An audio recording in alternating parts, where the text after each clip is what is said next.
walls so we can hate each other and fear each other. We can build these walls between each other, baby, blow by blow and brick by brick. Keep yourself locked in, yeah. We can hate each other and fear each other. We can build these walls between each other, baby, blow by blow and brick by brick. Keep yourself locked in, locked. Israel e Palestina. Um conflito que não parece ter fim à vista. Embora antigo, este problema continua bem atual, com novos desenlaces quase todos os dias. Esta é uma disputa que abrange vários campos, entre os quais o político, o territorial e o religioso. Este conflito tem vindo a destruir vidas, famílias, relações de amizade e até mesmo comunidades inteiras. Muitos tentam fugir da miséria, da guerra e das mortes a que assistem. Outros acabam por não ter força ou coragem para tal. Outros ainda acabam por morrer na esperança de uma vida melhor. Comecemos por situar no espaço este conflito. Nos territórios palestinianos, a capital e a cidade mais populosa é Jerusalém Oriental. A sua língua oficial é o árabe e as suas moedas são o novo shekel israelita, a libra egípcia e o dinar jordano. Os territórios israelitas, por seu lado, têm como língua oficial o hebraico e o árabe. A capital deste estado é Tel Aviv, segundo a ONU, embora o país considere que seja Jerusalém. Igualmente como os árabes, a sua moeda oficial é o shekel.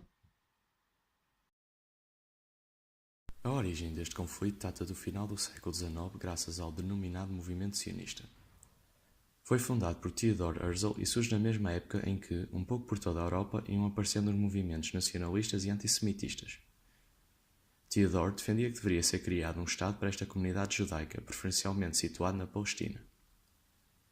Como consequência do sucesso da sua obra, desde essa altura é que os movimentos migratórios judeus para a Palestina aumentaram. Em 1917, durante a Primeira Guerra Mundial, o Reino Unido, que regia na época o território onde atualmente fica Israel, deu luz verde às vontades sionistas através do que ficou conhecido por Declaração de Balfour. No Tratado de Sèvres, feito no pós-Guerra Mundial, ficaram definidas as fronteiras no Médio Oriente, de modo a que os britânicos mantiveram a tutela da Palestina durante mais algum tempo. Já a migração, embora sempre num nível relativamente lento, começou a gerar conflitos durante o mandato britânico, visto que tanto os árabes como os judeus começaram a tentar revoltar-se e proclamar o território independente. Com o fim da Segunda Guerra Mundial, instalou-se um grande problema para os britânicos, visto que o território que se encontrava em pleno clima de guerra civil recebeu uma enorme vaga migratória que partia da Europa no pós-Holocausto e que fez chegar milhares de sobreviventes judeus à Palestina. A solução foi passada então à recém-criada ONU, que decidiu, no final de 1947, um plano de repartição da Palestina, dividindo-a entre um Estado árabe e um Estado judeu. Contudo, embora a agência judaica tenha aceito esse plano, a Liga Árabe rejeitou. A 14 de maio de 1948, um dia antes de terminar o mandato britânico, David Ben-Gurion proclamou a independência e formação de um Estado que ficou conhecido como Estado de Israel, ficando ele na história como o primeiro chefe de governo desse país. Este ato foi também o símbolo da vitória na guerra territorial que existia. Este processo, que o lado árabe apelidou de a catástrofe, originou um movimento imigratório dos árabes que viviam na Palestina e o início de uma guerra entre Israel e os países vizinhos. Foi também em 1948 que se deu início a uma primeira de muitas guerras, denominada como Guerra de Independência. Na sua origem esteve a rejeição árabe do plano de partilha da Palestina, proposto pela ONU. Milícias árabes começaram campanhas contra Israel, às quais se juntaram tropas da Transjordânia, Síria, Egito, Líbano e Iraque, que invadiram a Palestina, ao que Israel, Estados Unidos da América e União Soviética consideraram como agressão ilegítima. O conflito terminou com um armistício de Rhodes, que formalizava o controle israelita das áreas pertencentes ao Estado de Israel, juntamente com mais de metade da área pertencente ao Estado árabe. Após a guerra, os palestinos que abandonaram ou foram expulsos das áreas ocupadas por israelitas deslocaram-se para campos de refugiados no Líbano, na Jordânia e na Síria, e para a área que iria mais tarde ficar conhecida como a Faixa de Gaza, já que o seu regresso a casa não era permitido. Até à Guerra dos 6 Dias, o Egito controlou a faixa de Gaza e a Jordânia controlando também a Cisjordânia.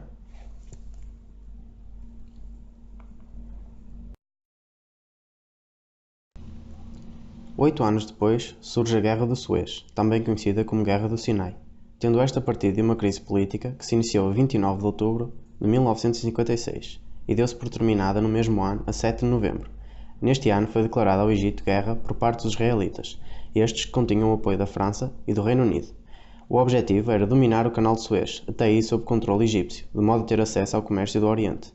O motivo da guerra foi, então, o desejo das nações capitalistas controlarem um ponto estratégico no Mar Vermelho, que permite ligar a Europa à Ásia sem precisar de contornar a África.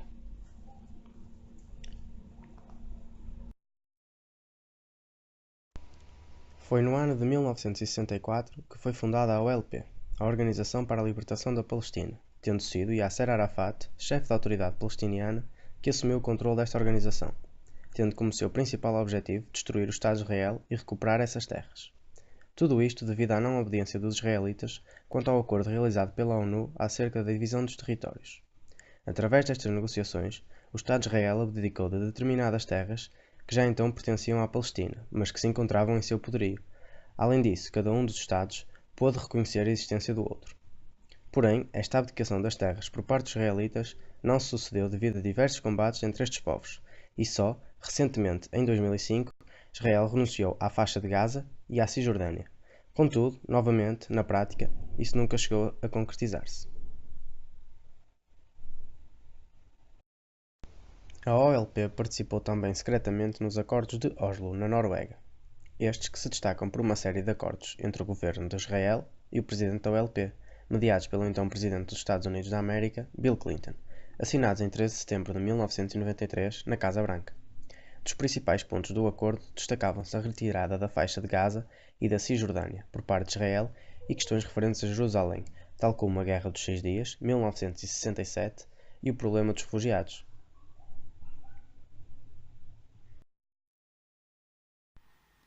A Guerra dos 6 Dias foi um conflito armado, tendo como seus protagonistas o Estado de Israel e os países árabes, Egito, Jordânia e Síria. Este acontecimento realizou-se durante 6 dias, como o próprio nome indica, entre 5 e 10 de junho do ano de 1967.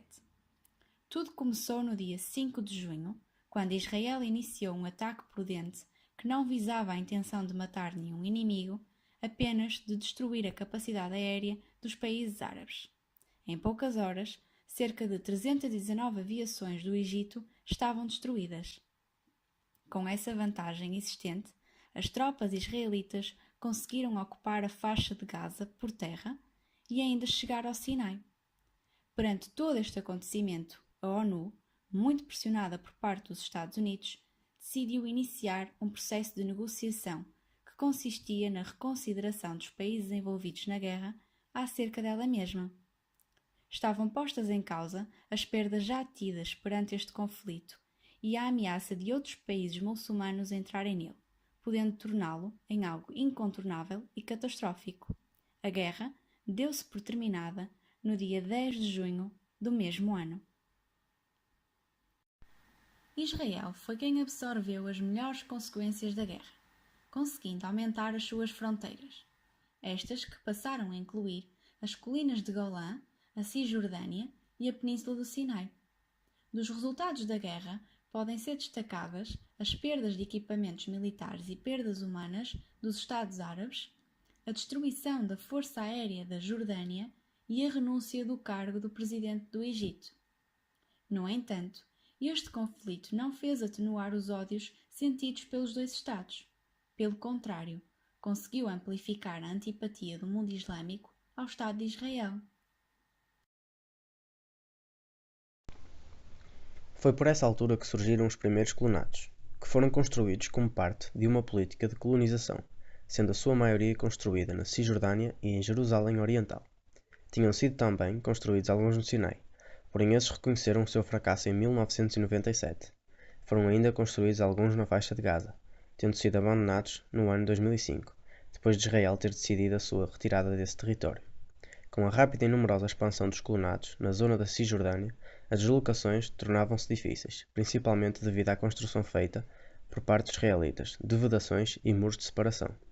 Como tentativa para a resolução desta questão, propôs-se redesenhar a fronteira, trocando terras, o que fracassou. Além de questões de planificação, a questão política é uma agravante dos colonatos, isto porque gera conflitos, devido aos colonos terem um partido político com representação parlamentar e apresentarem-se politicamente muito ativos.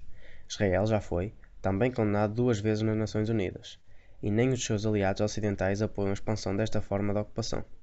Nos dias que correm, ainda vivem mais de 300 mil israelitas nos colonatos da Cisjordânia e mais de 200 mil nos que foram construídos nos subúrbios de Jerusalém Oriental.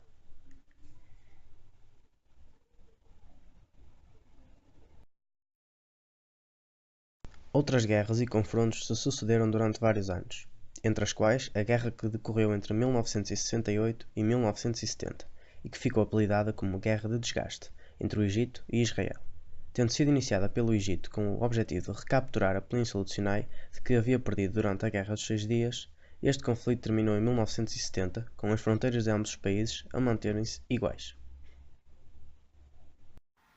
Já a 6 de outubro de 1973, os exércitos do Egito e da Síria atacaram de surpresa Israel durante a celebração do Yom Kippur, que é uma das datas mais importantes do judaísmo, com o objetivo de reconquistarem os territórios que tinham perdido nos conflitos anteriores.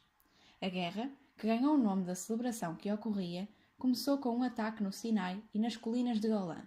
Após vários avanços e recuos, este conflito só terminou com a intervenção da ONU, sendo que os egípcios aclamaram a vitória, uma vez que, com esta guerra, conseguiram reabrir o canal de Suez, que estava até então bloqueado. No entanto, no meio de todo este enxame de guerras e atentados, podemos destacar um dos acordos mais importantes para a tentativa de uma iniciativa de paz, como sendo os Acordos de Camp David. Estes acordos pretendiam a paz entre Egito e Israel e foram assinados pelo presidente do Egito e pelo primeiro-ministro de Israel na Casa Branca em 17 de setembro de 1978. Os 2 acordos de paz assinados continham temas sobre como deveria ser encaminhada a questão da Palestina, pois os palestinianos queriam um Estado próprio sediado em áreas onde Israel não tivesse jurisdição e ainda sobre a negociação do Tratado Israelo-Egípcio, que consistiu em temas tais como a desocupação da Península do Sinai por parte de Israel. Com os acordos de Camp David, a paz entre os 2 países deu-se após 30 anos de conflitos entre os mesmos. Porém, ao assinar a paz com Israel, o Egito ficou isolado da comunidade árabe e muçulmana, inclusive foi suspenso da Liga Árabe até ao final da década de 1980. Apesar de a estabilidade entre Palestina e Israel continuar até aos dias de hoje, os acordos de Camp David vieram provar que árabes e israelitas eram capazes de dialogar de forma positiva. Outro tipo de protestos públicos de cariz político que os palestinos faziam contra a presença dos judeus em seu território eram as denominadas de intifadas. A primeira ocorreu entre 1987 e 1993. Começou como uma revolta de palestinos, na sua maioria jovens, contra a ocupação militar israelita na Cisjordânia e na faixa de Gaza. Os líderes da OLP rapidamente assumiram o controle do movimento. A intifada, que começou com uma série de movimentos pacíficos, tornou-se mais violenta depois de os protestos terem sido reprimidos pela segurança israelita. Esta deu-se por terminada com a assinatura dos Acordos de Oslo entre Israel e a OLP. Porém, a segunda intifada, em 2000, despoletou com a visita do líder da oposição israelita, Ariel Sharon, e um grande número de guardas armados a um território em Jerusalém que declararam como eternamente pertencente a Israel. Tal foi apenas 2 meses depois do falhanço da negociação de um acordo de paz definitivo numa nova cimeira em Camp David. Muitos ataques e motins começaram de imediato e rapidamente se espalharam por todo o território. Esta foi de cariz mais violento do que a primeira, ficando marcada por alguns atentados suicidas e por ataques das forças israelitas em larga escala.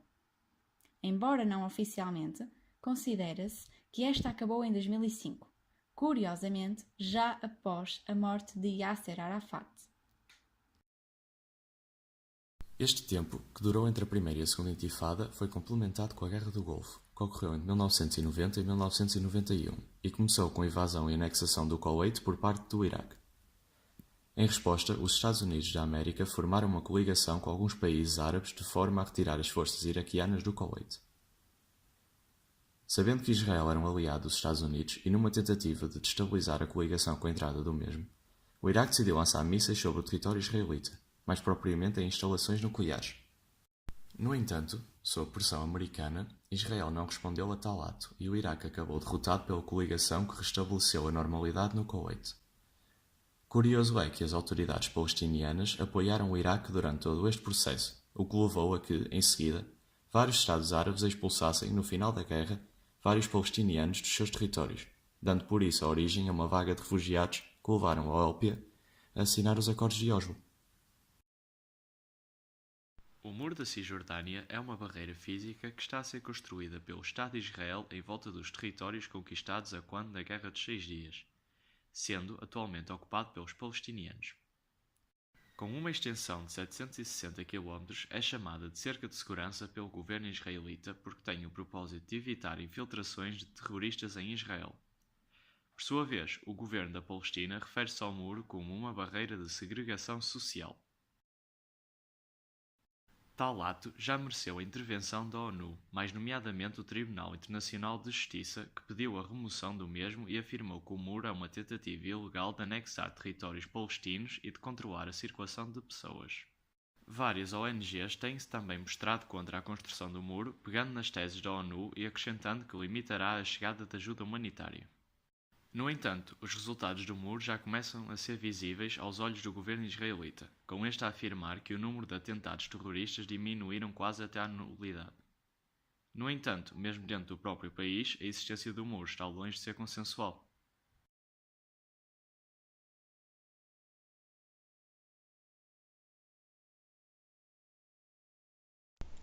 Ao longo do documentário já falámos por alto de algumas iniciativas a favor da paz, tais como os Acordos de Camp David e os Acordos de Oslo. Iremos agora relatar alguns nomes galardoados e outras iniciativas que foram notórias ao longo deste processo conflituoso para a tentativa de uma união e com visão na paz das comunidades.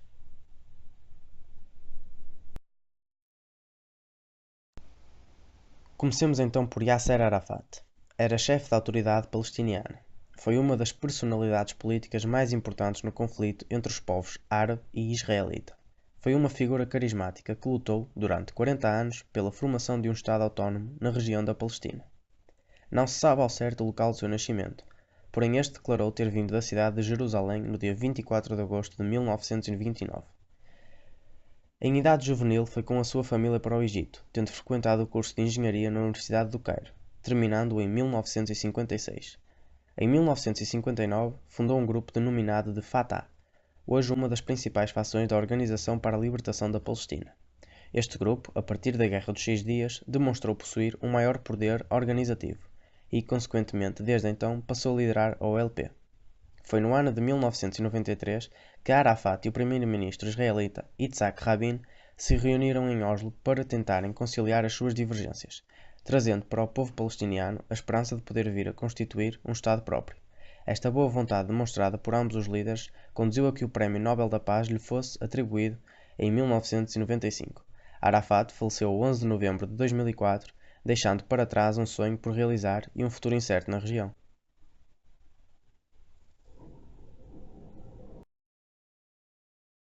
Nasceu a 16 de agosto de 1913 em Brest, na Bielorrússia.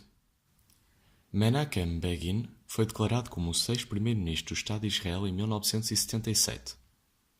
Arriscou a sua vida e também a sua reputação para proteger o povo judeu e acreditava que os judeus tinham também os seus direitos, como qualquer povo. Foi considerado um guerreiro político e um primeiro-ministro muito popular em Israel, não só pela sua boa escrita, mas por ser considerado um ótimo orador e conter muitos apoiantes aos seus discursos. Foi no ano de 1978 lisonjeado com um Prémio Nobel na categoria da Paz.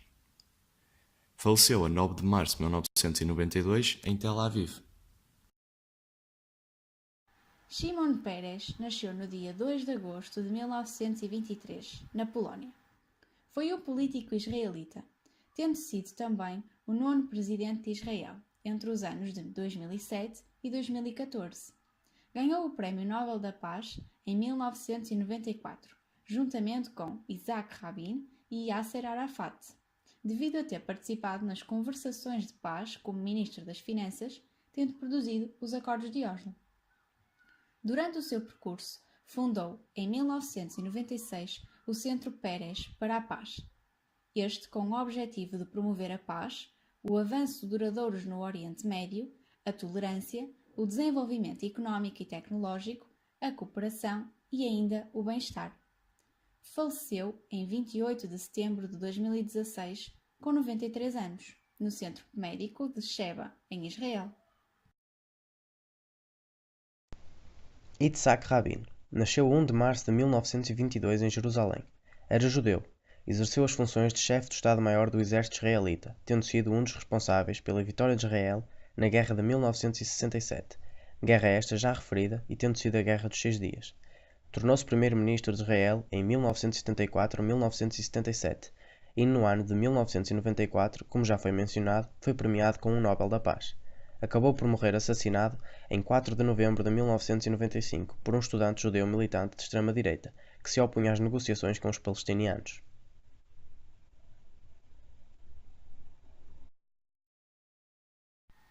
Destacamos agora a Iniciativa de Paz Árabe.